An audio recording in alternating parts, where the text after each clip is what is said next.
અહેમદાબાદ મિત્ર ન્યૂઝમાં આપનું સ્વાગત છે।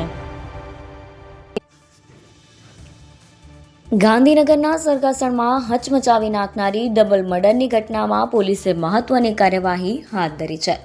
આ કેસમાં આરોપી હરેશ વાઘેલાને સાથે રાખી પોલીસે ઘટના સ્થળનું ઝીણવટભર્યું રિકન્સ્ટ્રક્શન કર્યું હતું। સમગ્ર મામલે પોલીસે આરોપીને સાથે રાખી કેસની તપાસ કરી।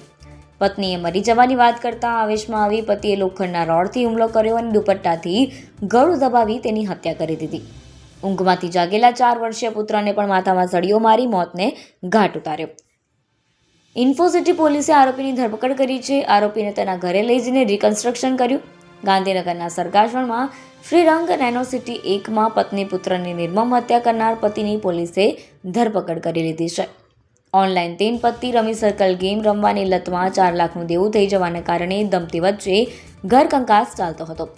ગત ગુરુવારે પણ માથાકૂટ થતાં પત્નીએ મરી જવાનું કહેતા જાતે જ દુપટ્ટા વડે ગળે ટૂંપો આપી 4 વર્ષના દીકરાને માથામાં સળીઓ મારીને હત્યાનો અંજામ આપ્યો હોવાનું ઇન્ફોસિટી પોલીસ સમક્ષ હત્યારા પતિએ કબૂલ કર્યો। આજથી 9 વર્ષ અગાઉ સુરેન્દ્રનગરના અને હાલમાં સરગાસણ શ્રીરંગ નેનોસિટી 1 મકાન નંબર I-303માં રહેતા હરેશ કનુભાઈ વાઘેલા સાથે આશાબેનના લગ્ન થયા હતા। આ લગ્ન જીવનથી દંપતીને 4 વર્ષનો દીકરો ધ્રુવ હતો, જ્યારે હરેશ સેક્ટર 11 સુવર્ણ ટાવરમાં આવેલ એમ્પાયર હેર સલૂન નોકરી કરતો હતો। આશાબેન અલગ અલગ જગ્યાએ રસોઈ કામ કરતા હતા।